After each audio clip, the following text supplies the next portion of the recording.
The Magic Detective, starring the world's greatest living magician, Blackstone. He tells you the inside story of the Bird of Doom. And right after the story, Blackstone will explain tricks that you yourself can perform, reveal the guarded secrets of the world's greatest living magician.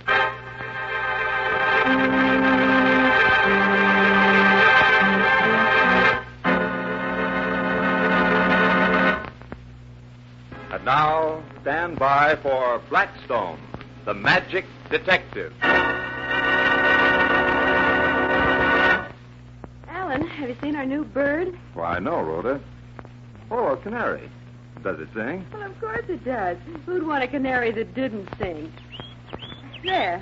See how it jumps around? That's quite a bird, Rhoda. It's not just an ordinary canary. Oh, isn't it? No, Alan. It'll answer questions for you. Oh, come on, Blackstone. You don't expect me to believe that, do you? Well, it will. Ask Chirpo what time it is, Alan. Okay.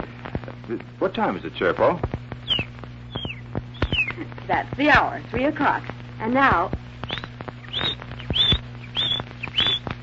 And that's the minute, 3:05. Come on, Alan, look at your watch. That's great, Rhoda. It is 3:05. Well, of course, Chirpo's a smart bird. Tell me, can she... It is a she. Mm-hmm. Can't she always tell times like that? Yep. Gets sort of boring when it's 59 minutes past 12, though. Tell me, Blackstone, where'd you get Chirpo? Oh, I bought her from the estate of an old inventor. Tell him the story, Blackstone. Well, Alan, one morning, quite early, the telephone rang. It was a friend of mine on the police force. Blackstone speaking. Oh, yes, Captain O'Rourke. Yes?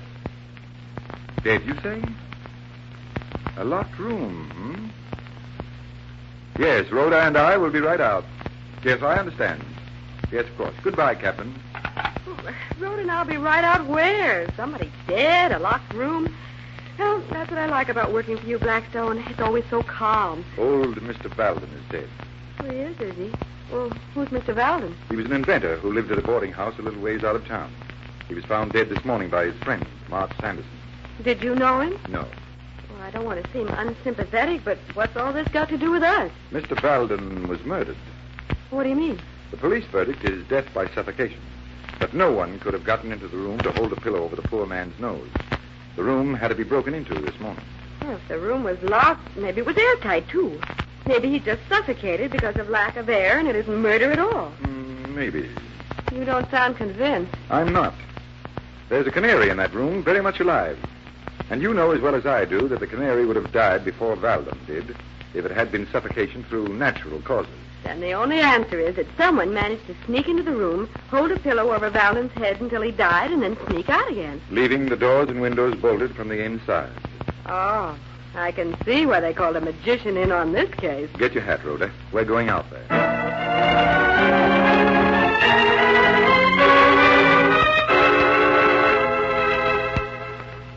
Gee, Blackstone, I'm sure glad you came out here.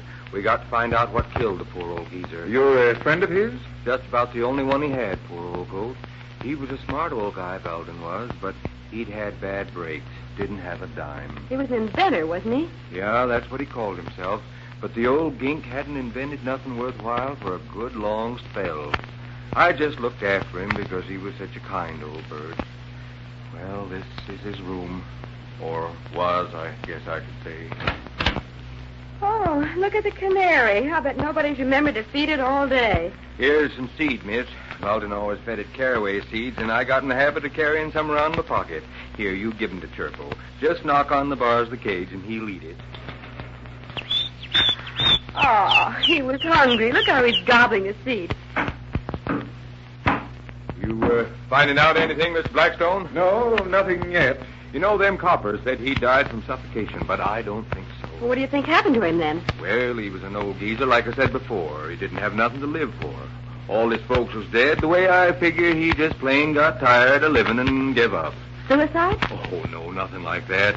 His old ticker just give up. I'm beginning to think you're right, Sanderson. No one could possibly have gotten in here. He probably turned over onto his face, burying his head in his pillow in his sleep, and then got too weak to turn back. Yeah, something like that. Still, it's awful stuffy in here with the windows all shut up like this. But not stuffy enough, Rhoda. That canary is still alive. And birds of that type are much more susceptible than humans where bad air or poison gas is concerned. Look at that bird jumping around. Hey, Birdie, you want some seed? Give me some, Sanderson, will you? Thank you.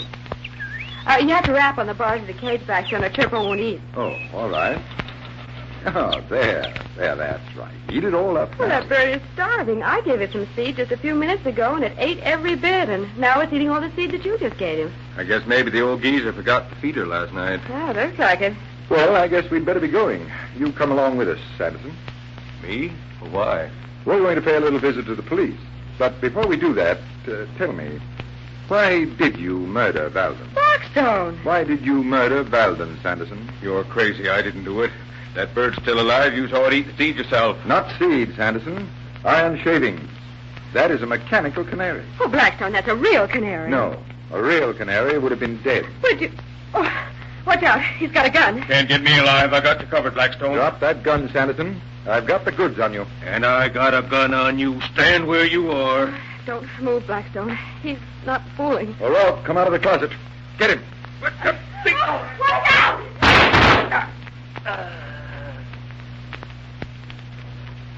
He's dead.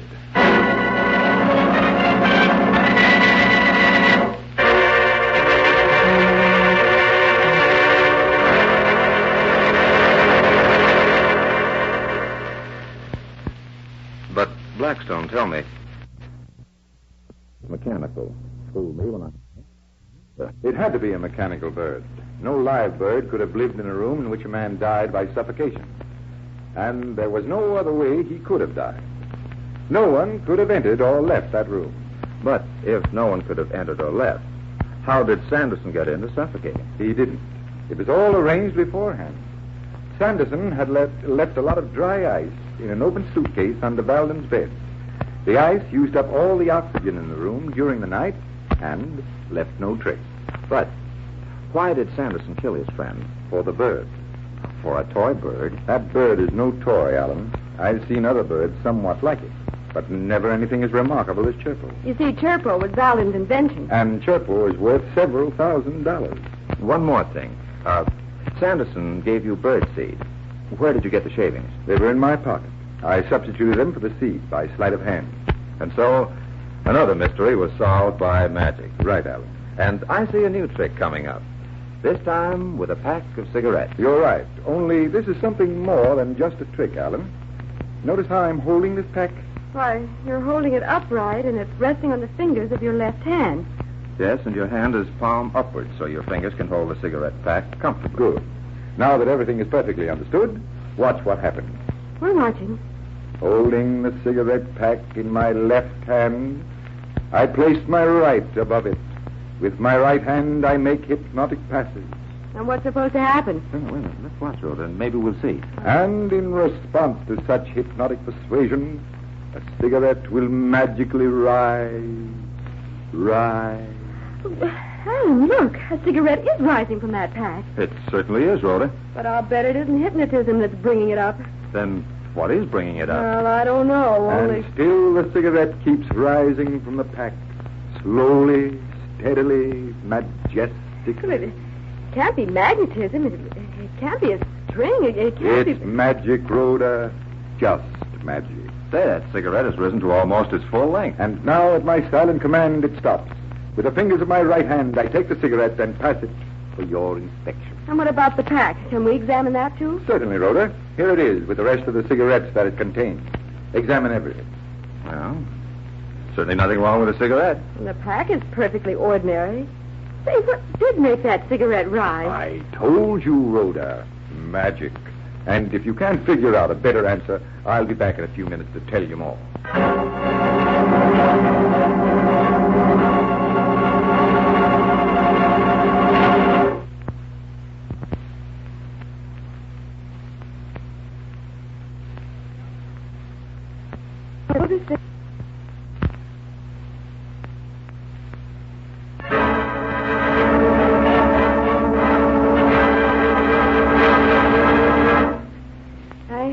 Cigarette pack in the fingers of my left hand.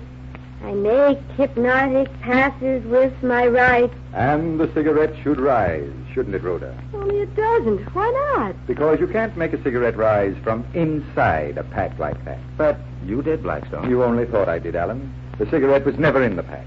Look, I'll place it where it really belongs. In back of the cigarette pack. Held upright by your left thumb. Correct. That's where the cigarette was at the start of the trick.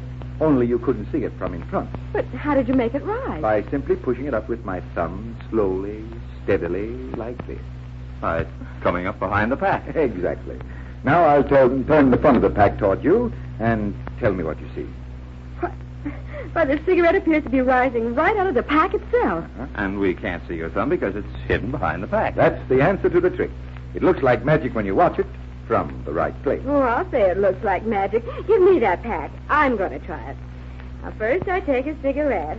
I put it behind the pack. I put it behind the pack. I hope you like that trick, ladies and gentlemen. And until next time, this is Blackstone saying good magic and goodbye.